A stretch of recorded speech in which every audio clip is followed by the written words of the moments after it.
Perkenalkan, saya Dr. Siva yang sedang berjaga di klinik Pasundan hari ini. Sebelumnya Bapak, apakah duduknya sudah nyaman? Ya. Bapak kesini sendirian? Enggak ditemenin? Ada.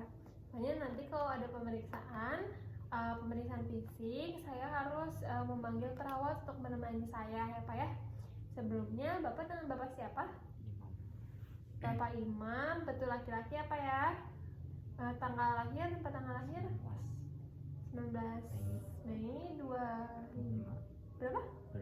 2005. Untuk alamat saat ini Pak? Jalan Rio Warung Gede. Jalan apa?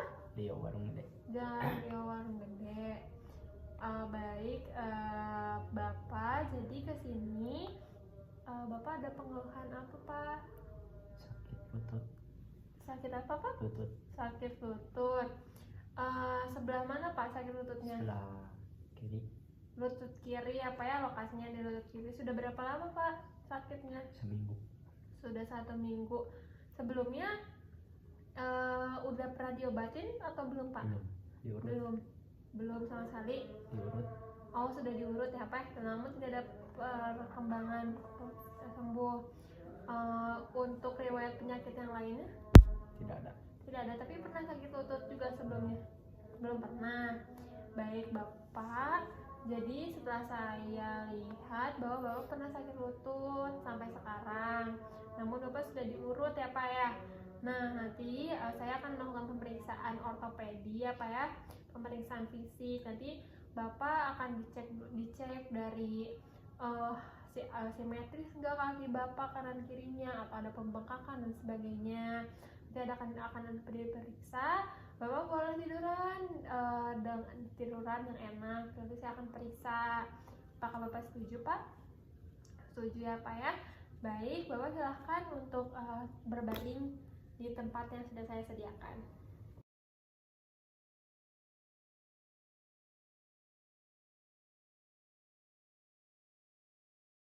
Setelah menggunakan sarung tangan, setelah itu lakukan pemeriksaan tanda-tanda vital pasien yang meliputi tekanan darah, nadi, laju pernafasan, suhu. Lalu setelah itu perhatikan cara berjalan pasien saat akan berbaring pada lokasi pemeriksaan. Baik, selanjutnya lakukan pemeriksaan look, yang dimana pemeriksaan inspeksi. Dilihat apakah pada lututnya, maaf ya Pak ya, saya buka. Dilihat apakah pada kulitnya ini apakah ada kebiruan, luka, jaringan parut atau perubahan warna pada kulit yang lain. Lalu dilihat bentuknya, apakah ada pembengkakan yang terlokalisir atau tidak, dan apakah ada benjolan atau tidak, adanya muscle swelling, kehilangan massa otot atau tidak. Lalu dilihat deformitas pada kakinya, apakah adanya rotasi atau pembengkakan. Lalu selanjutnya kita feel atau palpasi, yang dimana kita pegang pada kulitnya.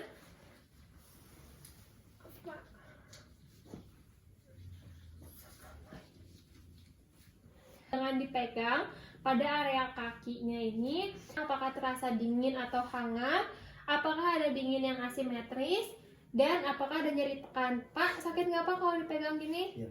Sakit? Oh ya. Lalu diukur outlet tulangnya menggunakan pita ukur. Lakukan pengukuran panjang dari sias. Maaf ya Pak ya. Dari sias hingga ke bagian medial malleolus.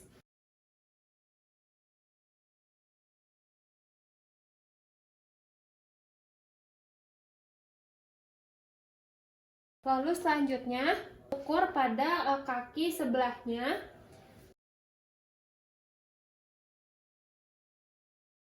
Setelah diukur, kaki kanan dan kaki kiri tidak boleh kurang dari 1 cm. Jika lebih, maka terdapat perbedaan panjang anggota gerak bagian bawah.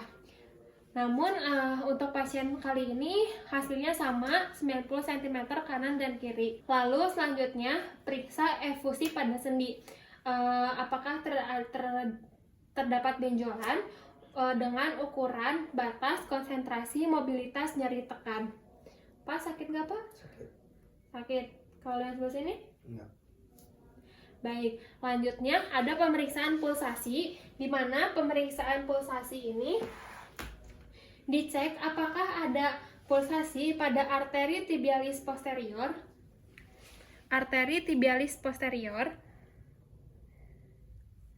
dan apakah ada pulsasi pada arteri dorsalis pedis. Di sebelahnya juga. Arteri tibialis posterior dan arteri dorsalis pedis. Jika ada pulsasi, maka keadaannya normal. Lalu cek kapilari refill time, yaitu pemeriksaan CRT pada kuku jari. Kurang lebih 2 detik apabila terjadi pengembalian bentuk kurang lebih dari 2 detik, itu kondisinya normal. Kembali dengan normal.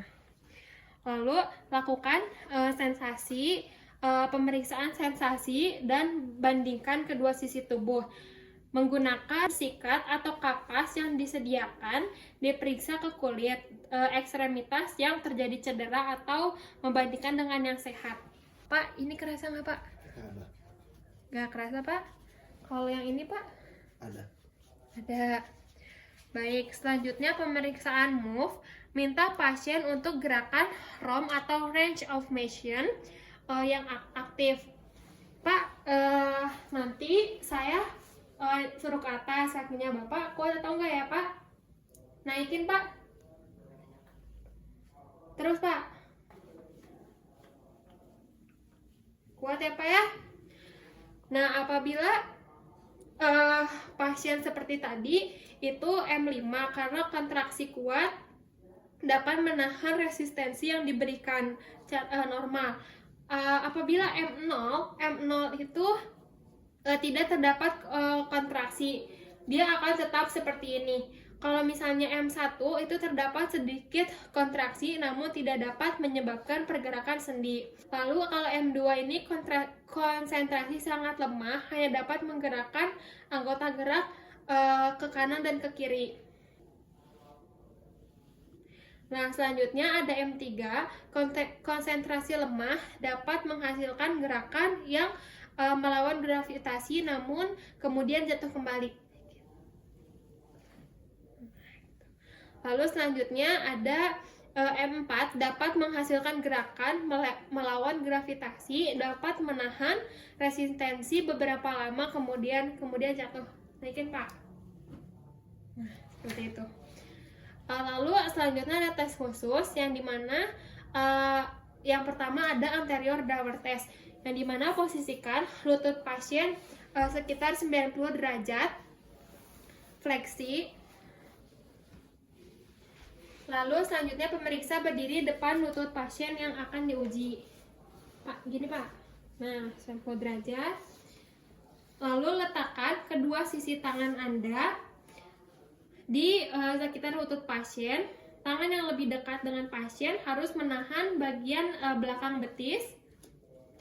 Lalu terapkan tekanan anterior ke arah depan secara perlahan. Amati sejauh mana tibia ini dapat digeser ke depan tanpa hambatan. Ya, Pak. Nah, apabila tidak ada pergerakan, maka hasilnya normal. Namun, kalau misalnya adanya pergerakan dari sendi ini, maka pasien tersebut positif terkena anterior cruciate ligament atau terdapat cedera pada ACL. Lalu selanjutnya ada pemeriksaan collateral ligament assessment atau lateral collateral ligament. Posisikan lutut pasien sekitar 20-30 derajat fleksi. Lalu selanjutnya pegang bagian proksimal atau atas dari pergelangan kaki. Pegang bagian proksimal dari atas kaki ini dengan tangan yang lain, berikan tekanan ke arah dalam pada lutut pasien. Amati sejauh mana lututnya akan membengkok atau membuka ketika terkena varus diterapkan. Jika tidak ada nyeri dan tidak ada pergerakan, maka hasilnya normal. Apabila positif, maka ada nyeri dan pergerakan yang berlebihan atau disebut cedera lateral ligamen. Untuk saat ini pasien dalam keadaan normal. Lalu selanjutnya ada pemeriksaan medial kolateral ligamen atau asesmen valgus stress test, yang dimana pegang bagian proksimal atau atas dari pergerakan kaki pasien dengan satu tangan, dengan tangan yang lain berikan tekanan valgus ke arah luar pada lutut pasien. Lalu amati sejauh mana apakah ada pembekokan atau membuka ketika tekanan valgus ditetapkan. Normalnya tidak ada nyeri dan tidak ada pergerakan. Untuk positifnya ini akan ada nyeri dan pergerakan yang berlebih. Lalu selanjutnya ada apply compressive test, yaitu yang dimana pasien harus terlungkup. Maaf Pak, punten, tengkurap Pak. Instruksikan pasien untuk berbaring tengkurap, lututnya fleksi 90 derajat.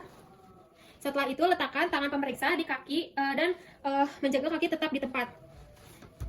Lalu selanjutnya dengan tangan yang lain terapkan tekanan aksial ke bawah ke arah eksternal dan ke arah dalam internal.